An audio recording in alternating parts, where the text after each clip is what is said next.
आप सीखने जा रहे हैं पास्ट कंटिन्यूअस टेंस, यानी पास्ट कंटिन्यूअस टेंस क्या होता है, कहाँ पे इस्तेमाल करना है, कैसे इस्तेमाल करना है और इसके मुख्तलिफ तरह के फिक्रात हम खुद से कैसे बना सकते हैं। इस वीडियो में आप ये सब कुछ सीखेंगे। अगर आप इस लेसन का PDF हासिल करना चाहते हैं जो कि बाद में आपको ये लेसन रिवाइज करने में हेल्प करेगा, तो ये वीडियो एंड तक देखते रहें। मैं आपको बताऊंगा आपने कैसे उसको डाउनलोड करना है। इस चैनल पे नए हैं, इंग्लिश सीखना चाहते हैं तो अभी से इस चैनल को कर लें सब्सक्राइब और बेल बटन भी जरूर प्रेस कर लें। अब तक इस कोर्स में हम सीख चुके हैं कि एक सेंटेंस क्या होता है, उसके कितने हिस्से होते हैं, पार्ट्स ऑफ स्पीच क्या होते हैं, टेंसेस मुख्तलिफ यानी प्रेजेंट टेंस जो है उसके हम चारों कर चुके हैं, इंडेफिनिट, कंटिन्यूअस, परफेक्ट और परफेक्ट कंटिन्यूअस, प्रेपोजिशन और उसका इस्तेमाल समझ चुके हैं और पास्ट टेंस अब हमने शुरू किया हुआ है। अगर आपने ये सभी क्लासेस अगर आपने अभी तक ये सभी क्लासेस नहीं देखी तो मैं आपको रिकमेंड करूंगा कि आप डिस्क्रिप्शन में दिए गए लिंक पे क्लिक करेंगे और आप ये कोर्स मुकम्मल एक तरफ से यानी क्लास नंबर 1 से देखना शुरू करें। उसके लिए आप प्लेलिस्ट सेक्शन में जाके इस कोर्स को ढूंढ भी सकते हैं। ओके, अब हम स्टार्ट करते हैं पास्ट कंटिन्यूअस टेंस का यूज क्या होता है। इस टेंस को हम ऐसे काम के बारे में बताने के लिए इस्तेमाल करते हैं जो कि माजी में जारी था। Past continuous tense is used to tell about an action which was ongoing in the past. यानी ज़माना का इस्तेमाल ऐसे कामों के बारे में बताने के लिए होता है जो माजी में जारी थे, यानी एक ऐसा काम जो कि माजी में हो रहा था। नाम से क्लियर हो जाता है, एक टेंस अपने नाम से ही बता देता है कि उसको कहाँ पे इस्तेमाल करना है। जैसे इसका नाम है पास्ट कंटिन्यूअस। पास्ट मतलब गुजरा हुआ और उसमें कंटिन्यूअस यानी जारी। तो आगे हम देखते हैं कुछ इसकी एग्जांपल्स जिसके जरिए क्लियर हो जाएगा कि कहाँ पे इसको यूज करना है। जैसे हम कहते हैं अहमद गाना गा रहा था, वो खाना पका रही थी, क्या वो मेरा इंतजार कर रहा था, मैं उसकी चुगली नहीं कर रहा था। इस सभी सेंटेंसेस में आप देखेंगे एक चीज कॉमन है, वो ये है कि हम इन सभी सेंटेंसेस में बात कर रहे हैं पास्ट में एक जारी काम की, और इस टेंस में हम सिर्फ इसी बारे में ही बात करते हैं। हर टेंस की पहचान कोई मुश्किल चीज नहीं होती, उसके नाम से हमें क्लियर हो जाता है उसको कहाँ इस्तेमाल करना है। असल होता है कि उसको हमने कैसे इस्तेमाल करना है और वो अभी हम सीखते हैं। उसके लिए सबसे पहली चीज आप ये सीखें कि इसके हेल्पिंग वर्ब कौन कौन से होते हैं। हेल्पिंग वर्ब इस टेंस के अंदर 2 होते हैं, और जैसा कि मैं पहले बता चुका हूँ कि जब भी एक टेंस का हेल्पिंग वर्ब एक से ज्यादा होता है तो एक हेल्पिंग वर्ब कुछ सब्जेक्ट्स के साथ यूज होता है, दूसरा हेल्पिंग वर्ब दूसरे सब्जेक्ट्स के साथ यूज होता है। फॉर एग्जाम्पल यहाँ पे हमारे पास डूइंग होमवर्क, ये एक वर्ब और एक ऑब्जेक्ट है, ठीक है। अभी हमारे पास हमने यहाँ पे सब्जेक्ट और हेल्पिंग वर्ब ऐड करना है। अगर हमारे पास subject I, he, she, it या कोई सिंगुलर सब्जेक्ट होगा यानी बॉय, गर्ल, अली, तो हम वहाँ पे वाज ऐड करेंगे, यानी वाज का इस्तेमाल करेंगे हम इन सब्जेक्ट के साथ। तो मैंने इनको अलग अलग कॉलम में बना दिया ताकि आपके लिए क्लियर हो जाए कैसे हमने इसको इस्तेमाल करना है। अब वर्ब को हम इस्तेमाल करेंगे जब हमारा सब्जेक्ट वी, यू, दे या प्लूरल सब्जेक्ट यानी कोई जमा फाइल जैसे boys, players, Ahmed and his friend, अब ये सारे जो हैं ये प्लूरल सब्जेक्ट हैं, तो इनके लिए हम हमेशा यूज करते हैं verb. For example, we were doing homework, you were doing homework, they were doing homework, boys were doing homework। इस तरह करके हम इसके हेल्पिंग वर्ब को इस्तेमाल करते हैं।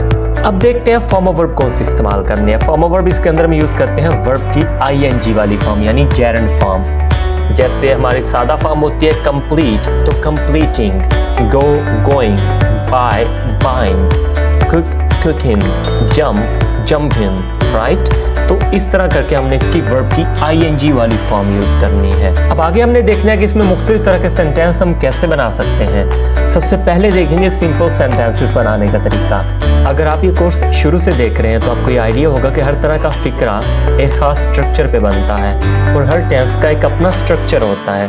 तो अगर आपको ये सिर्फ एक स्ट्रक्चर समझ आ जाए ना, सिर्फ एक स्ट्रक्चर, तो आप मुकम्मल टेंस को इजीली कर सकते हैं, उसमें किसी तरह का फिक्रा बना सकते हैं। तो ये स्ट्रक्चर आपने अच्छे से देखना और अच्छे से समझना है। तो सबसे पहले हमने एक फिक्रे के अंदर सब्जेक्ट ऐड करना होता है। अब उसके बाद जैसे कि ये पास्ट कंटिन्यूअस टेंस है तो उसके हेल्पिंग वर्ब वाज या वर यूज करेंगे।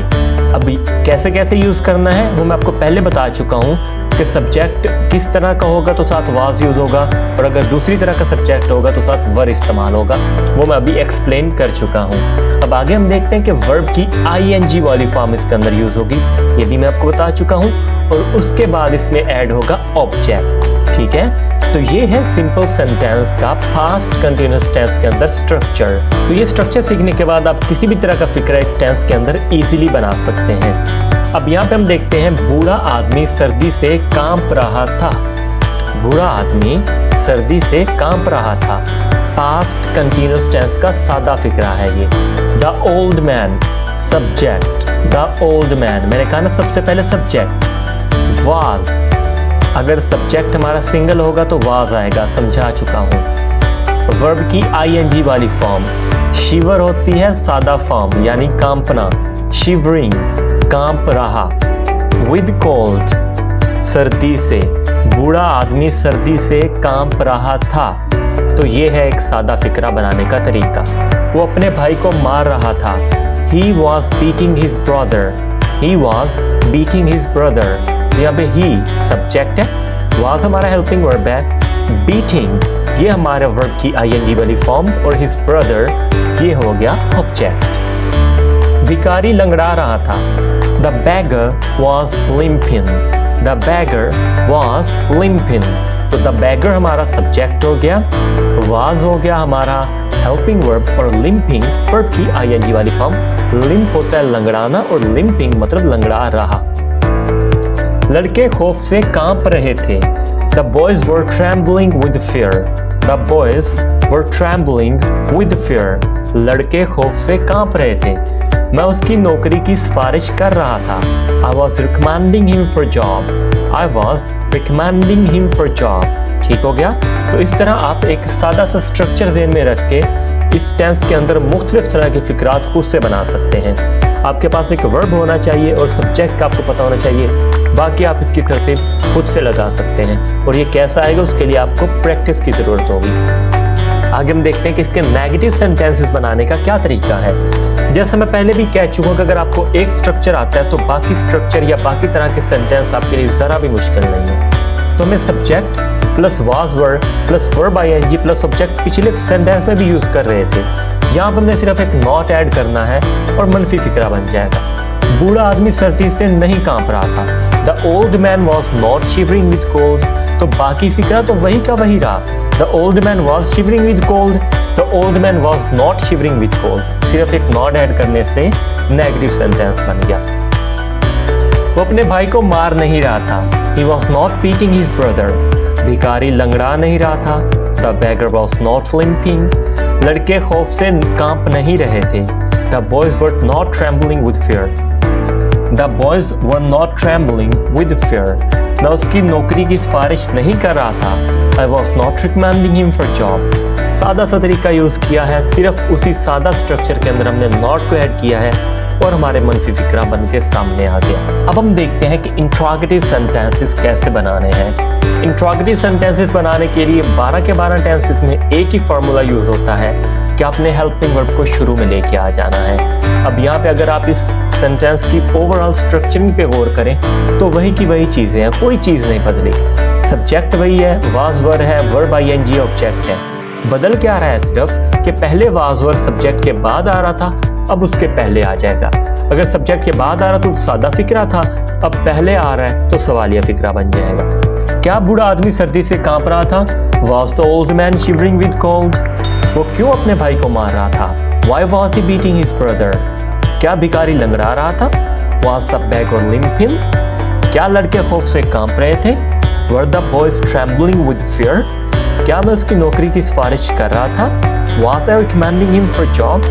तो अब आप देख सकते हैं कैसे हमने एक आसान से तरीके से इस पूरे टेंस को कवर कर लिया है। सिर्फ हमने एक दो बातें ध्यान में रखनी होती हैं कि हेल्पिंग वर्ब कौन सा इस्तेमाल होना है, फॉर्म वर्ब कौन सी इस्तेमाल होनी है। बाकी सारे के सारे टेंस एक ही तरह के होते हैं, सिर्फ यही दो चीजें उसमें बदलती रहती हैं और टेंस बदलता रहता है। ओके, नेक्स्ट आपके लिए क्या काम है कि आपने ये प्रैक्टिस एक्सरसाइज में जो आपको 5 फिक्रात नजर आ रहे हैं इनकी इंग्लिश बना के अभी आपने कमेंट में लिखनी है और मैं उसमें आपकी अगर कोई मिस्टेक हुई तो उसको आपको ठीक करके बता दूंगा। तो ये प्रैक्टिस ज़रूर करें, इससे पता चल जाएगा कि आपको ये टेंस क्लियर हो चुका है या नहीं। इसके अलावा भी आप गूगल पे जाएं और मुख्तलिफ तरह के फ़िक्रात उर्दू में ढूंढ के उनको इंग्लिश में बनाने की कोशिश करें।